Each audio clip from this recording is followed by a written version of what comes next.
Hello everybody, welcome. Welcome to Escape to Yoga. I'm here at the studio and today is Friday. It is the last day of the first week of reopening our studio for in-person classes. So we reopened our studio on Monday and began our first set of in-person classes. And I bet you guys are all wondering, how did it go? What happened? How did it work out? Well, I guess you might say, like everything else in 2020, it was completely unexpected. It wasn't at all what I expected. It wasn't at all what I imagined. It was completely unpredictable. So my name, by the way, is Annette Alyssa, in case you haven't seen one of my videos or taken one of my classes before. I am the director and founder of Escape to Yoga and also one of the Vinyasa flow instructors here at the studio.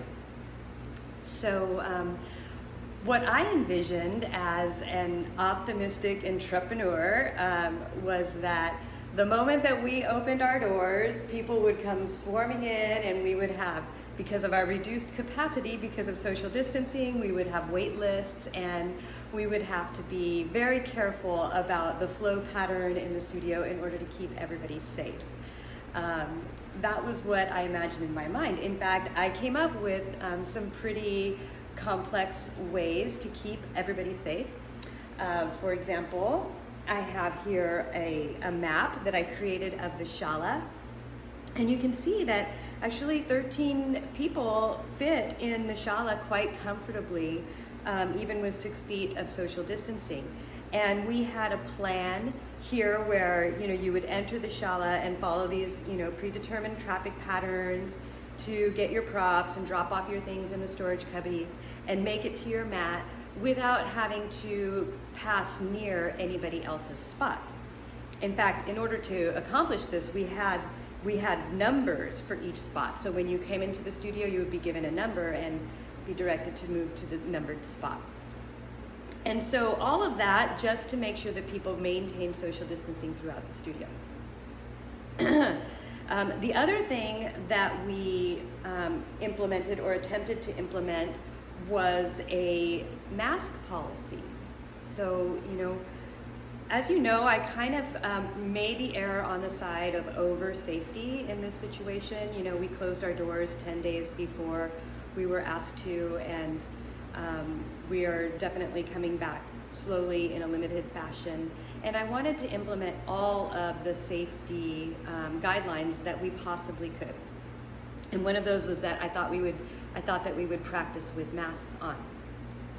And although most of us can imagine that breathing in a yoga class is going to be pretty difficult with a mask, so I kind of thought what we would do is, come into the studio with the masks, and if during practice there was difficulty with the breath, we would lower the masks below the nose.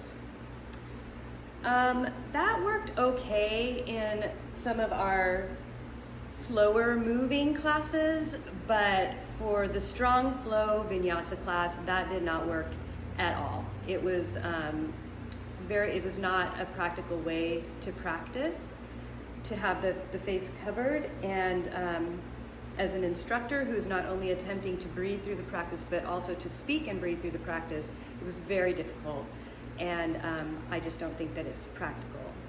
So we're coming up with a different approach to keeping everybody safe for the next week. So let me show you a little bit about what that looks like.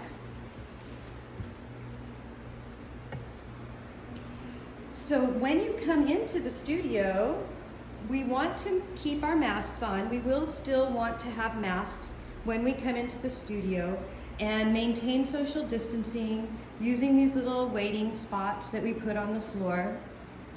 And all of our policies and procedures will be here for you to refer to in case things change. Well, and let's face it, things change quickly in our world these days. And then you'll check into your class. We're not going to do the numbers, so you don't have to worry about the numbers now. And then we'll come on in here and stand here while we wait for the previous person to remove their shoes and make their way into the studio. When this area here is clear, we'll make our way into the studio. Unless you're here for a massage or physical therapy, in which case, you would go right in here. But if we're on our way into the studio, this is what we're going to find. We're going to find only 8 spots available. And each one of these spots are a full 8 feet away from each other. And what is this big mess, you might be wondering? Yes, we are under construction right now. Today, this will be completed today. We're having an air exchanger installed up there, which will have the ability to exchange the air for fresh outdoor air. Just by turning on the switch for 20 minutes, it will exchange all of the air in this room in less than 20 minutes. So we'll constantly have fresh outdoor air here. So there's a great improvement. We have far fewer spaces available, which I think is going to be fine because we didn't really have very many people come to the studio this week. I don't think that we have the demand yet for larger classes, so we're going to make life a little easier on ourselves and have the smaller classes with plenty of room for the instructor to move around and for everybody to see the instructor. And once we have made it through the studio with our masks on to your spot, once we've made it to our spot, then you are invited to remove your mask to practice yoga. Our instructors will attempt to keep their masks on as much as possible, but obviously their ability to breathe is a high priority as well. So they might take them off during class sometimes. So that is how we're going to do things differently.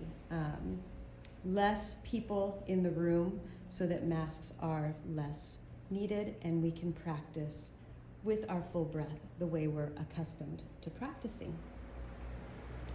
So that's what's different. This is a new world. Things are changing so quickly. And if we are not able to adapt and change, and most importantly, let go. We need to be able to let go of how we thought things were going to be. How we thought things were going to be, how we think things we should be. The more we cling to these ideas, the more suffering we have. So I wanted things to be like before. I wanted to have lots of people, lots of activity in the studio, but what is more real at this time is that we are going to have small, intimate classes in studio so that we can all stay safe and respect each other's space. And hopefully we'll be able to move through these next weeks or months of transition in a way that makes everybody feel comfortable that they are getting the yoga practice that they need and deserve. Thank you so much for spending your time watching this video. Hope you have a fantastic weekend. Namaste.